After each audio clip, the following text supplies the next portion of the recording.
Welcome to Extremely Valid Points. We are three business owners and friends who enjoy practical, real-life discussions about business, marketing, and creativity. Your hosts are Nathan and Jenny Sala, the owners of World Light Media, a digital marketing agency focused on helping organizations grow through online leads. And Dave Wilkins, the owner of Ellipsis Production Co., a video production company that specializes in creating meaningful content for businesses and nonprofits. We hope you enjoy today's episode. And along the way, we just might happen to make some extremely valid points.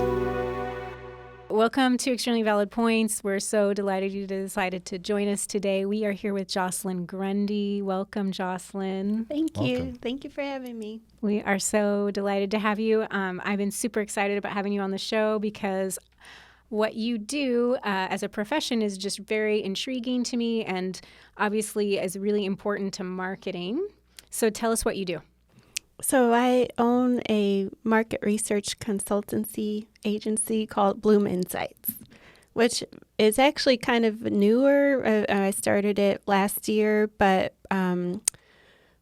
for 2 years I worked full-time, and then prior to that I had a consultancy for about 10 years. So I've been having my own company for about 12 years in total, but just a little pause in between.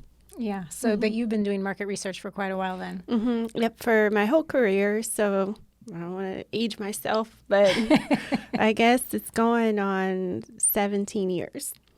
Wow. Awesome. Mm-hmm. So you must like it. Yes, I do like it. Tell us, what do you like about market research? So what I really didn't know about this career before getting into it. My mom was in advertising, so she was an advertising executive for mostly for automotive because I'm from Detroit area. So I knew about marketing and advertising, but when I was in college, I applied to like 100 internships because at the time, I'm like a type A person. I'm like, I have to get a great internship. And so I ended up applying for a summer camp for Procter & Gamble. And it was kind of like an introduction into market research. And so I did that camp between my sophomore and junior year. And then between junior and senior year, they invited me to do an internship within the multicultural business unit within their consumer and market knowledge division. And then I got hired on after college. So that was kind of like I didn't really know what it was when I signed up, but through that experience, it really kind of opened my eyes to what market research is and just how interesting it is that you can kind of help businesses, help brands, understand people. It's very people-oriented and just understanding like psychology and, motivations and things like that. So tell us a little bit, what do you do, for our listeners out there? What do you do? Oh, yeah. So now what do I do? I kind of can do a lot of different things. I do focus more on quantitative research, so I've never really been into the qualitative side as much. But one of the main things I do is if a company has like a big data set or they have multiple big data sets or they have multiple syndicated reports, whatever it is, they have a large amount of information and they don't have time to read it all. They don't have time to really synthesize what it's telling them to do. I'll read through it all and come up with kind of like an executive report and deliver that back with like recommendations and further strategy and things like that. So that's a lot of what I do. I do that for 2 different companies right now, and they both assist kind of like Fortune 100 companies. I don't want to necessarily like say all the names, but like really large multinational companies. So I do that. And then I also do custom research. So again, I'm more on the quantitative side. So if a client needs help with understanding kind of like a new product that they want to put into the market or understand like a different audience segment that they want to go after, I'll help them develop a survey and field the survey and then analyze the results for them so that they can get more clear and a better idea of what they should actually do to win. Yeah, cool. So that's it. So do these surveys give you all of the information that you need in order to really understand what your customers want? No, they Okay. don't. That's what I thought. But So I think the main thing with one reason why I do like market research is because it is like it's almost like telling a story with numbers, but you also have to have that conversation with the client. Like I usually will have recommend like stakeholder interviews with to kind of get a sense of the knowledge they already have. And people already have a lot of knowledge, so just kind of listening in on different levels and different functions within the company can help me to have a better picture of what to ask in the survey and be more specific, but also when I come up with a report that I can kind of have some context. And then also I do, I just read a lot. So I'm aware of the market and I try to stay abreast of what's going on in the market so that I can help them kind of make sense of any trends that we're seeing within their specific data and kind of map it back out to what's happening in the larger market. interesting. Yeah, so I wanted to go back to something you said earlier. You were talking about how you help your clients, and one of the things you do is you basically take a whole bunch of raw data, right, and try to make sense of it. Is that what I'm hearing? Yes. So how do you do that? I mean, what things do you look for with all of this information that to probably most people it just looks like a bunch of useless information? Yeah. So I think there's a couple of things. So I have been doing it for a long time. So I think reading data is kind of more intuitive to me at this point, just because I can quickly see if there's an error. I can quickly see any trends. It doesn't take me long to kind of get a feel for the data. But I think I mentioned this to you, Jenny, but I'm a Christian, so I rely on the Holy Spirit. So when I have a large set of data, I ask the Holy Spirit, please help me open my eyes, let me see what's here, let me, be able to help my client, let me, reflect you. And so that helps, obviously, because I'm just able to be comfortable. I usually put on praise and worship music, honestly, like when I'm in a big data set. And I just kind of, it's so weird because it's like scientific, but it's also an art. So so that really helps and just kind of opens my mind to see different things and see different trends that are happening within the data. Okay. So can you give us an example of some of the things you discover when you're doing that deep dive? Oh, gosh. So I think, I think recently I did a report for a large pet care company, and it wasn't so much data sets as it was looking through like masses of syndicated data and reports they already had. But with it was basically telling the story of like why certain target audiences are where they are at this point in time. So I was looking like back at history, like 200 years back in history. Wow. Up till now, and then seeing like what are some of those drivers of like why their audience is where it is. And so I think that, again, it's not necessarily answering your question about the data, but in terms of just being able to see through lines, I think that's probably where maybe my gifting is being able to see through lines between different things that don't necessarily seem coherent, but there is some coherency there. Okay. That's really Yeah. interesting to me because a lot of times when I'm confronted with numbers or things like that, I kind of go, I'm just lost. I'm completely out of it. When you talk about, though, finding the story or the through lines, the connections, like I think that's interesting that there's so many different ways, to be able to find those patterns and the link different, things that you might think are totally disparate, but actually you realize, oh, wow, these things are actually connected in a really unique and interesting way. Yeah. And to be able to reveal that, I think that's fascinating. Yeah, thank you. Yeah, I feel that way. I mean, I feel like really a nerd because I'm like, I can get so excited, like when I'm like, oh, like I see this, it's like almost like something's popping out from Right. the page. So, yeah, I think it is exciting. And I don't know if, how many people are looking for a new career. Or I just think right now with the age of technology and I guess the information age that there's so much data Right. that's available. So it's okay because people have, now the lean is more towards data science, which is good. And I think it's, two parts of of being able to tell the right story, but it uses a lot of modeling, mathematical modeling to give predictions. But I do think there's something to having a human with more of a diverse experience, being able to also look at information and kind of to pull out the pieces as well. And I think, there's, because of, the sort of change in trends in media now too, one of the things I've been interested in is that being able to really evaluate the data that we have, because so often, you may not be able to trust every source of news or whatever it is. You want to be able to at least go back and look at the source, the original sources, and say like, use critical thinking skills like, okay, is this really what's, I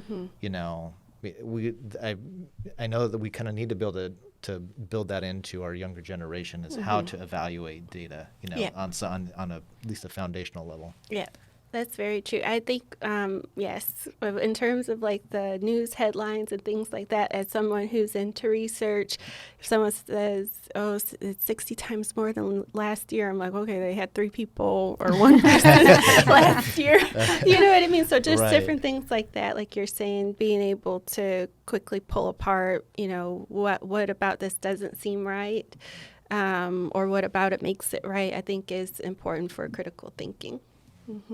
So you do surveys, and then you also kind of help pull data out of existing surveys. Why do you think this type of research is important to brands? I think overall, what I've seen, because I've worked more with tech companies or like the product side, product-oriented companies, and also with marketing-oriented companies. And I do think that there's value in the tech side or like the product-oriented side, that they really want to get the product right. But sometimes it seems like there's a lack of understanding like why that is, like why is it a good fit for your customer? And then also once you have the product available, how do you get it to them? What are the right, channels to be putting the product in? What's the right messaging? So I do think the marketing side is very important, and I think that that's why research, I'm a market researcher. I'm not a product researcher. So I think there's value in both. But to miss the market research side, you're basically saying like, I think there's probably a 1 in 100 or 1 in 1,000 that you have the product that everyone wants without having to sell it. You know what I mean? Usually you have to sell it. And so that's where that information comes in and is valuable when you're able to kind of understand who the audience is, understand what your volume potential is from them, understanding the channels, again, the messaging and all of that. That can help you save money in the end, because you're being more strategic and more narrow in who you're going after. Love it. Do you think, and this is the part that's really fascinating to me, is how, when you're doing this market research and you're creating a product or changing a product and you're basing it on your data, are companies, in your experience, do they have the market already and they're trying to adapt the market for their customers, or do they have the product already and they're trying to find whoever's going to buy that? What do you think is more often the case? So I think that in certain industries, so like again in technology, what I've personally seen is that they have a lot of investment in engineering. They have certain capabilities or limitations that from a especially like with a digital standpoint, that they're able to execute. So they have the product already in mind, and then they keep on like every 6 months, like changing out who is the right target for that. So they'll like kind of keep throwing like spaghetti at a wall. And I think that there's other companies, and this could be also, as I'm talking out, speaking a train of thought, that some companies, especially like within CPG, they actually have more established history, right? So whereas the tech companies are newer and they're still trying to figure it out, if you're going to a makeup company that's been around for 100 years, or a cleaning company that's been around for 100 years, they kind of already have the product figured out, and there's not that much that can change on the product except maybe like the scent, or there's not. They kind of have their product established. Yes, yes. The packaging, yes. And so I think that they're more interested in really deeply understanding like ways that the audience is adapting. Like, obviously it's not the same person as it was before, 50 years ago, but if they're targeting moms, how are moms changing? How, what is the dynamic with moms that is going to make them want this product, again, for this generation? So things like that. So I think, to answer your question, I think that the CPG companies and more traditional companies probably are a little bit more marketing heavy and more focused on the audience versus maybe some newer companies who are still trying to figure out their product. Interesting. Mm-hmm. Well, I wanted to kind of shift our questioning just a little bit, thinking about smaller businesses. I think market research, as when we meet with smaller companies, who say they need a website or they need a video, often this is a huge step that is overlooked, is knowing who their target market is and knowing how to speak to them. And so I'm wondering, I know you work with very large companies who have a lot of money to put into research and understand the importance of market research. Do you have any advice for a smaller company who's just starting out and about how they can do maybe their own research, or what kinds of things should they be looking for before they start figuring out their brand and their marketing? Mm-hmm. Yeah, so I think that, right now I do think that there are a lot of DIY research solutions available that a smaller company could tap into. And I do think some information is better than no information. But I also think that, there are people like me, there's consultants or freelancers who can help assist if you don't have that comfort level to do your own survey or to conduct your own research. That could be affordable solution.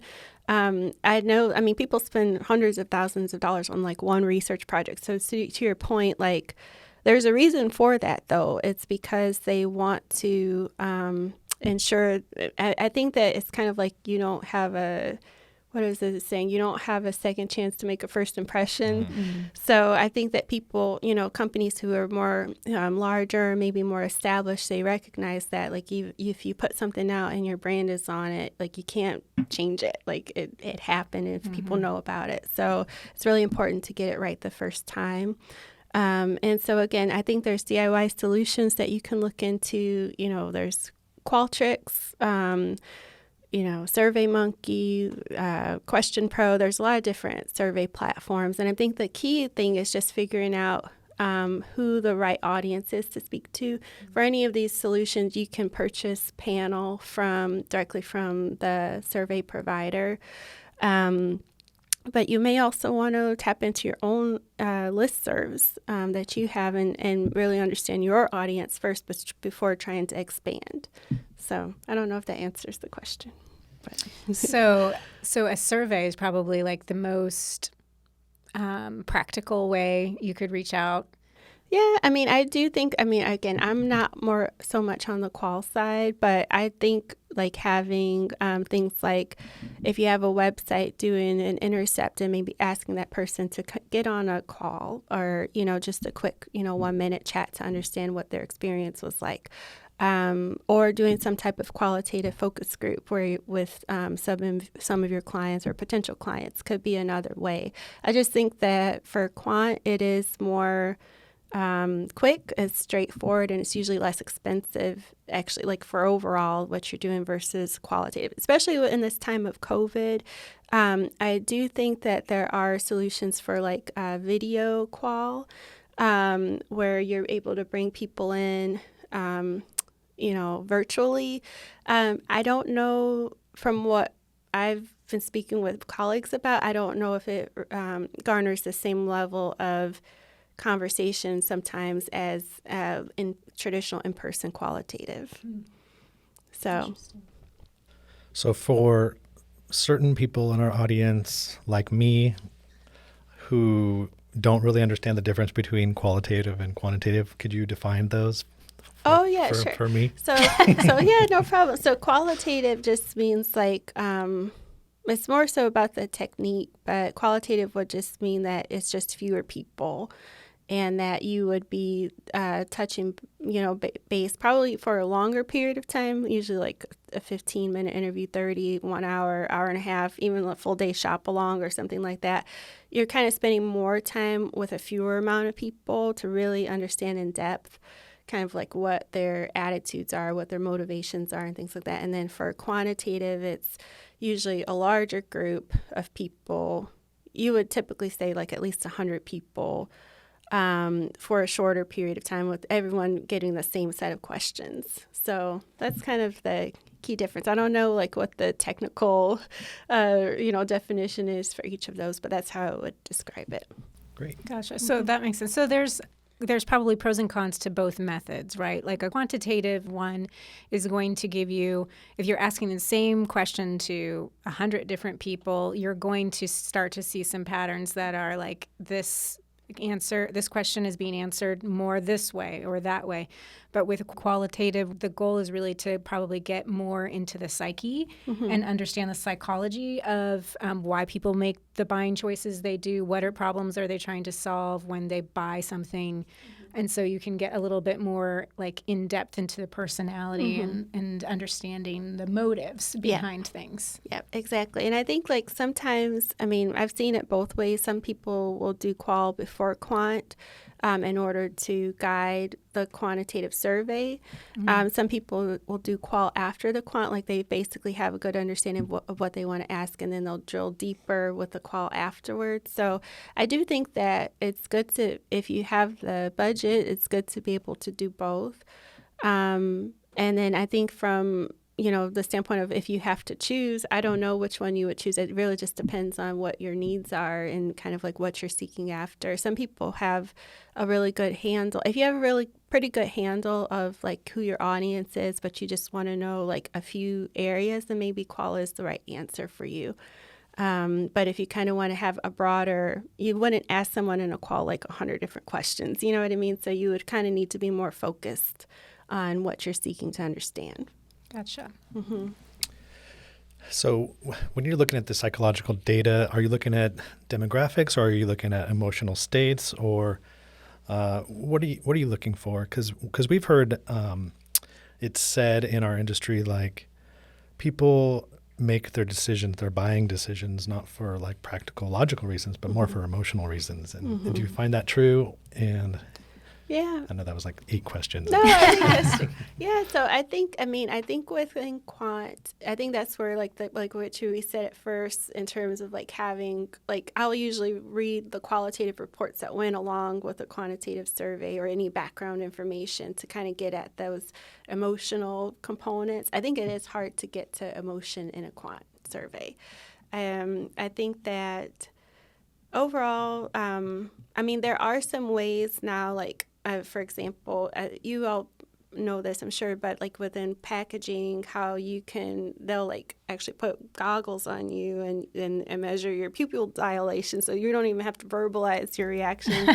They actually are tracking your reaction, through eye scanning, and kind of like even measuring your pulse rate and things like that. So all of your biometrics. So, and that's a quantitative method. So I do think that there's ways that where people, where the industry is advancing to be able to better track, even for digital, for online, there's ways that they'll insert a camera as you're scanning a website and be able to track those same types of biometrics. So I think that it is advancing in that way, but I think that within asking about motivations and things like that, it is good. That's where the qual part can really be helpful, and really understanding those emotions that someone might not want to or really think to answer in a survey, but they'll tell you face to face.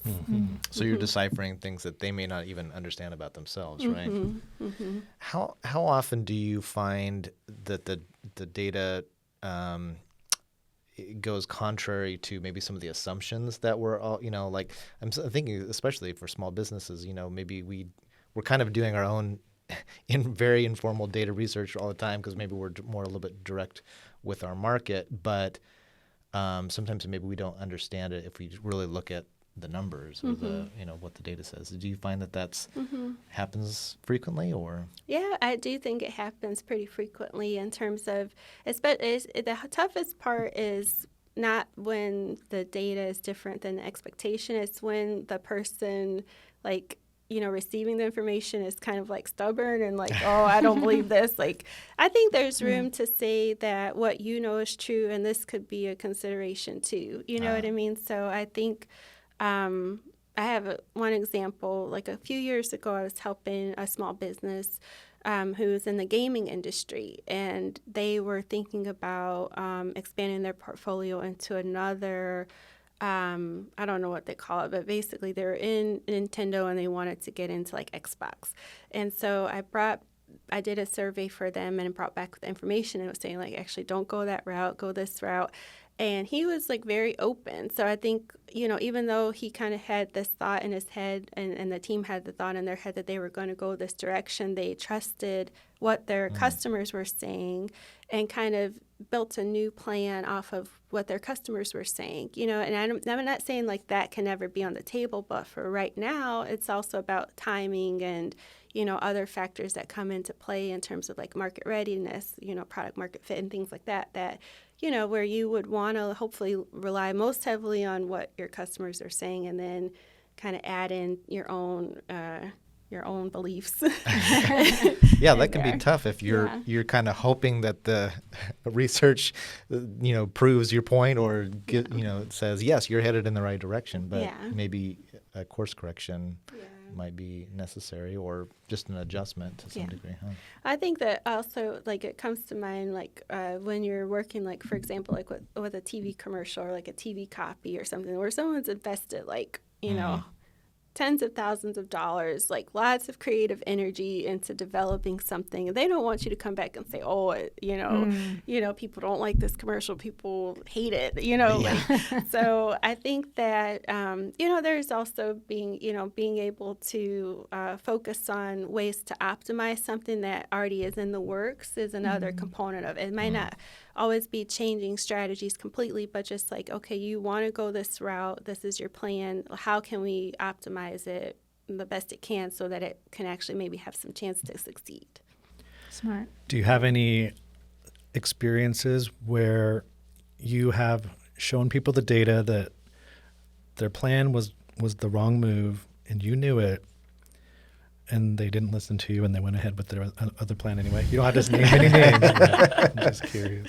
I'm trying to think. Well, I think that sometimes, again, I don't want to put tech under the bus or anything, but I think that the time I've had that happen, though, was for a tech company. And I think that sometimes, again, because the product is newer, they maybe have less data points to go off of to actually support even what I'm saying, right? So it's already new, I'm giving you new information and it's contrary to what you believe, then if it's me versus like your limited set of information, maybe you're going to stick with what you think, So I think that there's some value as I'm, again, like just like thinking out loud. I mean, I think this maybe would be where it comes in handy to have someone who's maybe been in the industry a little bit longer to, in your specific industry a little bit longer to help guide you and navigate through information or data so that you have more confidence in, what your research is telling you. Interesting. Yeah, because we've had experiences where we've recommended some, as the expert, here's what we think we should do. And then they don't do it, and then it doesn't turn out well. And you want to say I told you so? You don't want to say that. Pretend like you don't feel like that, but you kind of do. I think you do feel like that because you're just thinking, well, why did you pay me to do this? But at the same time, I do think it's a learning. Everyone's just learning, and I think like in the situation where I was referring to, I think sometimes it's also a factor of leadership, and if the president of the company kind of already has his or her mind made up and you're kind of going in with this new piece of information, it can be challenging. So maybe that's a word of advice to any leaders out there. Always be open to learning and, being wrong. It's okay to it's not really wrong if you're still going to end up making money in the end. I don't know. Right. So. Well, and I like what you said about, we're all learning. And I think marketing, market research, business, and we're always evolving and trying to figure out what's working, what we can do that's new and different, and how we can reach people. And market research can be a way that you kind of limit your risks, right? Like, Yes. how you have to spend a little to learn and do the research, but it can help you make more educated decisions about how to move forward with your product or your marketing. Yes, I'm so glad you brought that up because in some companies I've worked at, especially the larger companies where they have a large budget, I'll usually come up with like low, medium, high. And I always do my low, medium, high based on the level of risk that you want to mitigate. Like, if we do this route, it's going to cost this. It's going to be a much smaller scale, scope, but you still leave X, Y, Z on the table in terms of like what we won't know. Versus if you go down to this, the higher end, you could you could put it at like a 95% confidence interval that like what we're saying is correct and is covering X, Y, Z. So I do think it is a matter of thinking about. It's almost like insurance, like if it's not a big risk. And I also think on the contrary, like I don't want to spend 40 hours of my week on something that like you want me to tell you if it's like, I don't know, like if it's something that's so like you should be able to make that call. I also think that that's kind of like a waste of time and energy to put so much effort in research and then especially like on a question where it's a low risk. Do you know what I mean? So I think that you have to be careful in terms of like not being able, you have to develop your own gut and like your own decision making, but at the same time, when it is something, if you're thinking about, again, like this person who had the video gaming company going into a new product line, I mean, he was about to have to go to China, negotiate lines, like create I work with an engineer to come up with a new solution and patent it. I mean, that's a lot of money to invest in something and not have any data behind it. So Absolutely. Yeah. Wow. So I think so when you're going to work with a new client and you're doing your pricing proposal, you do low, medium, high based on risk. Is what you're saying? I just think that's brilliant. I think that is amazing. He's going to find a way to copy that. I'm stealing that. Thank you. That's life-changing. I just think because at the end of the day, any business decision is really, it comes down to risk. Yes. How much money am I going to invest and what's the risk? Because it is an investment. And that can always be understood in terms of risk and reward and all of that. So it just makes so much sense to do it that way. Yeah. Brilliant. Oh, Thank you. thank you. So we're going to wrap up our episode for today, but we want you to join us next week. We're going to continue the conversation with Jocelyn, and we're going to pick her brain about getting some practical tips for all of us business owners out there about how we can really, what questions to ask and how to go about doing our own market research to drive our marketing decisions. So thanks again for joining us. Thanks for being here, Jocelyn. Yeah, thank you. Thank you for having me. Yeah. Can you tell our audience how they can contact you if somebody out there wants to hire you? Sure. So my email address is researchwithjocelyn, JOCELYN @gmail. I have a business one, but that's the one I check all the time. So yeah, you can always feel free to contact me. Thank you. Awesome. Yeah. And Thank you. you have a website as well. Oh, it's bloominsights.net. All right. Thank you. Thanks, everyone. We'll see you next week. Thanks for spending time with us at Extremely Valid Points Podcast. To learn more about this episode, see our show notes at extremelyvalidpoints.com. Be sure and subscribe to our podcast on Apple, Spotify, or Google Podcasts, or wherever you like to listen. Follow us on Facebook, subscribe to us on YouTube and Instagram at EVP_podcast. If you need help with your video for your business or nonprofit, connect with Dave at ellipsispro.co. And if you need help with digital marketing, Nathan and Jenny can be found at worldlightmedia.com. Or feel free to send us an email at questions@extremelyvalidpoints.com. Thanks again for joining us. See you next time.